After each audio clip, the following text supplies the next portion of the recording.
Hi whole അസ്സാം വലൈക്കും welcome back. അപ്പോൾ ഇന്നത്തെ റെസിപ്പി നല്ല ടേസ്റ്റി ആയിട്ടുള്ളൊരു ഡെസേർട്ട് റെസിപ്പി ആയിട്ടാണ് വന്നിട്ടുള്ളത്. അപ്പോൾ ഇത് നമുക്ക് പാർട്ടികളിലും അതുപോലെ നമുക്കിനി പെരുന്നാളൊക്കെ അല്ലേ വരുന്നത്, അപ്പോൾ അതിനൊക്കെ തയ്യാറാക്കിയിട്ട് എടുക്കാൻ പറ്റുന്ന ഒരു നല്ല അടിപൊളി ടേസ്റ്റി ആയിട്ടുള്ള റെസിപ്പിയാണ്. അപ്പോൾ നമുക്കിതെങ്ങനെ തയ്യാറാക്കുന്നത് നോക്കാം. അപ്പോൾ ഈ ഒരു ഡെസേർട്ട് ഉണ്ടാക്കാൻ വേണ്ടിയിട്ട് ഒരു 1.5 കപ്പ് അളവിൽ പാൽ ഞാനിവിടെ എടുത്ത് വെച്ചിട്ടുണ്ട്.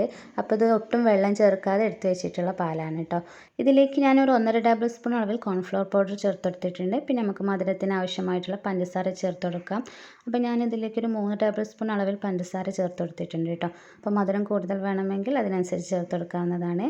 അപ്പോൾ നല്ലൊരു ഫ്ലേവർ കിട്ടാൻ വേണ്ടിയിട്ട് ഞാൻ ഇതിലേക്കൊരു 1/4 ടീസ്പൂൺ അളവിൽ വാനില എസൻസ് ചേർത്ത് കൊടുക്കുന്നുണ്ട്. പിന്നെ ഒരു കളറ് കിട്ടാൻ വേണ്ടിയിട്ട് ഞാൻ ഒരു യെല്ലോ ബദാം മിക്സ് ചേർത്ത് കൊടുക്കുന്നുണ്ട് കേട്ടോ. ഇനി ഇത് നല്ല പോലെ ഒന്ന് മിക്സ് ആക്കിയിട്ട് എടുക്കാം കേട്ടോ. അപ്പോൾ നല്ലപോലെ മിക്സാക്കി എടുത്തതിന് ശേഷം ഇതൊന്ന് കുക്ക് ചെയ്തെടുക്കാം. അപ്പോൾ ഒരു ലോ ഫ്ലെയിമിലിട്ടിട്ട് വേണം ഇത് കുക്ക് ചെയ്തെടുക്കാൻ വേണ്ടിയിട്ട്. അപ്പോൾ ഒരു കണ്ടിന്യൂ ആയിട്ട് തന്നെ നമ്മൾക്ക് ഇളക്കിക്കൊണ്ടേ ഇരിക്കണം കേട്ടോ. അപ്പോൾ ഇത് അടി പിടിക്കാതെ നമ്മൾ നല്ലപോലെ ഇളക്കിക്കൊണ്ടേ ഇരിക്കണം കേട്ടോ. അപ്പോൾ ഇതൊരു ക്രീമി രൂപത്തിലാവുമ്പോൾ നമുക്ക് ഫ്ലെയിം ഓഫ് ചെയ്യാം.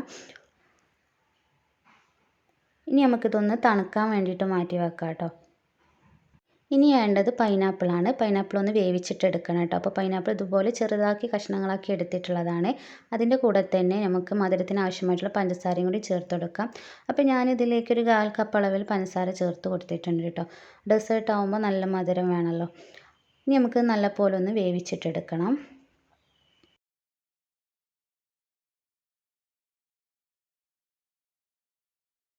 അപ്പോൾ അത് ഇത്രയും മതി. അപ്പോൾ പൈനാപ്പിൾ നല്ല കുക്കായി വന്നിട്ടുണ്ട്. ഇനി നമുക്ക് ഈ ഒരു പൈനാപ്പിൾ വേറൊരു പാത്രത്തിലേക്ക് മാറ്റിയിട്ട് തണുക്കാൻ വേണ്ടിയിട്ട് മാറ്റി വെക്കാം. പിന്നെ അതേ പാത്രത്തിലോട്ട് തന്നെ ഒരു ടേബിൾ സ്പൂൺ അളവിൽ നെയ്യ് ഒഴിച്ച് കൊടുക്കുന്നുണ്ട് കേട്ടോ. അപ്പോൾ നെയ്യിന് പകരം ബട്ടർ വേണമെങ്കിൽ യൂസ് ചെയ്യാവുന്നതാണ്. ഇനി ഇതിലേക്ക് ഒരു 1/4 കപ്പ് അളവിൽ സേമിയ എടുത്തിട്ടുണ്ട് കേട്ടോ. അത് നല്ല പോലെ ഒന്ന് വറുത്തിട്ടെടുക്കണം. അപ്പോൾ ഒരു ബ്രൗൺ കളർ ആവുന്നത് വരെ വറുത്തെടുക്കണം കേട്ടോ. അപ്പോൾ ഒരു മീഡിയം ലോ ഫ്ലെയിമിലിട്ടിട്ടൊന്ന് വറുത്തെടുത്താൽ മതി. കരിഞ്ഞു പോകാതെ നോക്കണം. അപ്പോൾ ഒരു ലൈറ്റ് ബ്രൗൺ ആകുമ്പോൾ നമുക്കിതിലേക്ക് പഞ്ചസാര ചേർത്ത് കൊടുക്കാം കേട്ടോ.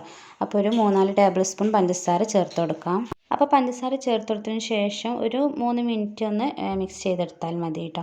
അപ്പോൾ നമ്മുടെ ഈ ഒരു സേമിയ ആയിട്ടുണ്ട്. ഇനി നമുക്ക് ഫ്ലെയിം ഓഫ് ചെയ്യാം. അപ്പോൾ നമുക്കിതൊന്ന് സെർവ് ചെയ്യാം. അപ്പോൾ ഒന്ന് ജസ്റ്റ് ഒന്ന് തണുത്തതിന് ശേഷം വേണം ഒന്ന് സെർവ് ചെയ്യാൻ വേണ്ടിയിട്ട് കേട്ടോ. അപ്പോൾ ആദ്യം ഞാനിവിടെ മിൽക്കിൻ്റെ ആ മിക്സാണ് ചേർത്ത് കൊടുക്കുന്നത്. അതൊരു 3 ടേബിൾ സ്പൂൺ അളവിൽ ചേർത്തെടുത്തതിന് ശേഷം നമ്മൾ വറുത്തെടുത്തിട്ടുള്ള നമ്മുടെ ആ സേമിയയും കൂടി ഇതിലേക്ക് ചേർത്ത് കൊടുക്കാം. അതിനുശേഷം ഞാൻ ഇതിലേക്ക് പൈനാപ്പിളാണ് ചേർത്ത് കൊടുക്കുന്നത് കേട്ടോ. അപ്പോൾ പൈനാപ്പിളും അത് ചേർത്ത് കൊടുത്തതിന് ശേഷം നമ്മുടെ ആ ക്രീമി സ്ട്രെച്ചറായിട്ടുള്ള മിൽക്കും കൂടി ചേർത്ത് കൊടുത്തിട്ട് അങ്ങനെ ഓരോ ലെയറായിട്ട് നമുക്ക് സെർവ് ചെയ്യാവുന്നതാണ് കേട്ടോ. അപ്പോൾ നമ്മളിങ്ങനെ സെറ്റാക്കി വെച്ചതിന് ശേഷം ഫ്രിഡ്ജിൽ വെച്ചിട്ട് നന്നായി തണുപ്പിച്ചെടുത്തിട്ട് കഴിക്കുമ്പോൾ നല്ല അടിപൊളി ടേസ്റ്റിയാണ് കേട്ടോ. അപ്പോൾ എല്ലാവരും ഇതൊന്ന് ട്രൈ ചെയ്ത് നോക്കുക. അപ്പോൾ ട്രൈ ചെയ്ത് നോക്കിയിട്ട് കമൻറ്റ് അറിയിക്കുക.